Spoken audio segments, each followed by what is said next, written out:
This is the C.A.N. World Factbook, sort of like the CIA World Factbook, only better. In this segment, we're going to look at the country/continent/world's largest beer garden known as Australia. It is officially known as the Commonwealth of Australia, due to its status as a communistic utopia where everyone has the same amount of money at all times. Area: over 7.5 million square kilometers, or nearly 3 million square miles, ranked 6th in the world. Population: over 22 million, about half of which are totally hammered right now. Countries it borders: none. Reason? Australia hasn't bathed since the Cretaceous period.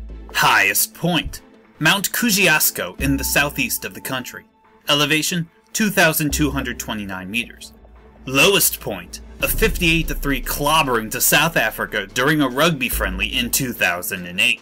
National hero: Steve Irwin, crocodile hunter. National villain: stingrays. Darn you, stingrays!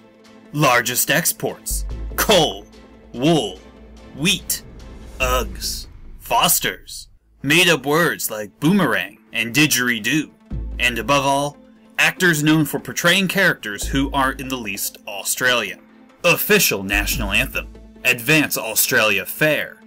Unofficial national anthem: Waltzing Matilda, a song with about 40% of those made-up words, and is literally about a man stealing sheep to eat and then killing himself so he wouldn't be arrested for it. Kids love it!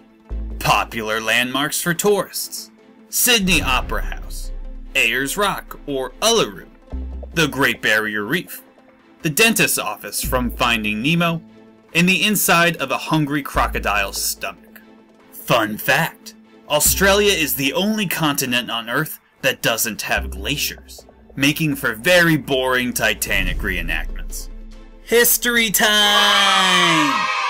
Australia was first settled by the Aboriginal population over 40,000 years ago. Despite the fact that European involvement in the land is really just a blip of Australia's overall history, the vast majority of information on the country takes place from the 17th century onward, and that's not going to change with this video. Sorry guys, you'll get them next time. The Dutch discovered the island, continent, whatever, in 1606 and named it New Holland. Like everything else the Dutch discovered, like New York, South Africa, and the dashingly handsome William III, the English stepped in and took it over for them. Australia was claimed as British territory in 1770 by Captain James Kirk. Or is it Cook? One of the two. The name Australia comes from Australis, the Latin word for south. A land to the south was believed to have existed in European minds as early as the Roman Empire, as they were convinced there has to be someplace down there better than Africa. Doesn't take much. When the land we know as Australia was eventually discovered, they determined this was that mythical southern continent, and gave it its name thinking there couldn't possibly be anything further south.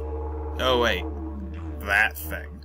Like the Americas, Australia was not just one huge colony that killed the indigenous population and raped them of their resources. They made a few separate colonies to do that noble job.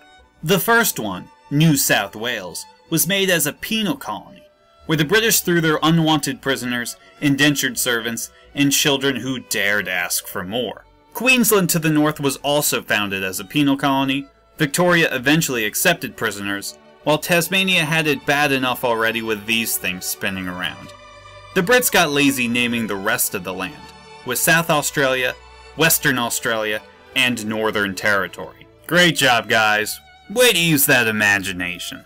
Prisoner transport to Australia ended in 1848, around the same time that gold was discovered.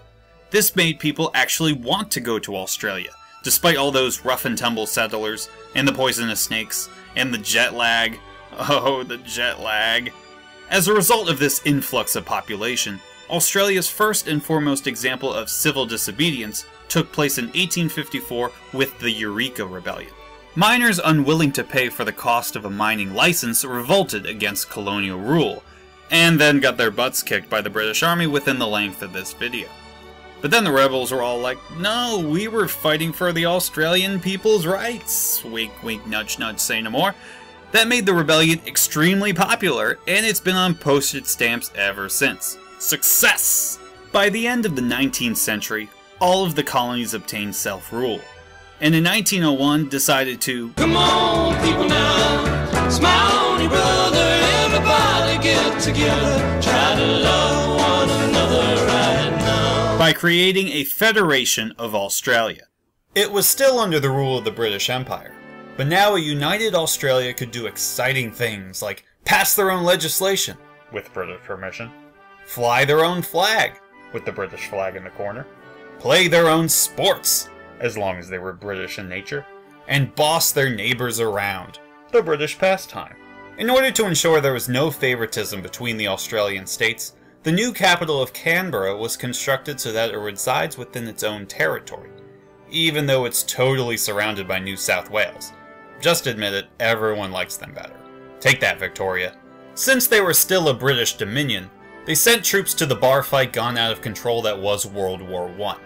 It is said that Australia's true national identity formed at the Battle of Gallipoli against the Ottoman Empire, where many Aussies and New Zealanders lost their lives in the ferocious fighting. As such, April 25th, the first day of Gallipoli, is known as Anzac Day, where Australia gets together with its best friend to remember those who died in combat. Australia thought the First World War was so fun that they joined the second one. While the Japanese did attack the Australian mainland, troops helped achieve victory for the Allies not only in the Pacific, but in North Africa as well, as shown in the Australian cinematic classic The Fighting Rats of Tobruk, starring my favorite Aussie actor, Chips Rafferty. So suave, so debonair, so crispy. Australia has taken some slack for historically not being very nice to Australians who don't look like this. The Aboriginal population has been discriminated against pretty much from the beginning, from the claim that Australia had been terra nullius, or land belonging to no one, before colonization, to the abduction of Aboriginal children in the early 20th century known as the Stolen Generations, to the fact that even folks who were ripped like this were picked last in forming football teams. Their loss. The Australian government also prevented immigration of Asians and Pacific Islanders during their White Australia policy, in force until the end of World War II. Luckily, popular opinion has changed over the past few decades, giving Aborigines equal rights and allowing for immigrants of all types to arrive and have an equal opportunity to be punched in the face by kangaroos. Today, Australia is a thriving multicultural society. While the influence of the British government finally ended in 1986, the monarch of the United Kingdom is still considered the symbolic ruler of Australia. Granted, the Prime Minister is the real head of state for the country, but he becomes powerless if the Queen dareth give that look. Australia remains a popular destination for tourists, study abroad students, and movie sequels that end in Down Under. It is easily one of the most recognizable countries in the world, and hopefully will generate some viewers for this video. Yay for search engine optimization strategies! Thanks for watching this entry of the C.A.N. World Factbook. While you're here, you might as well check out the canned histories on my YouTube channel, as well as my blog. I also have a history of Australia's epic fail turned national awakening known as the Eureka Rebellion. So go ahead, click one of the pictures below. Do it, before a dingo eats your baby.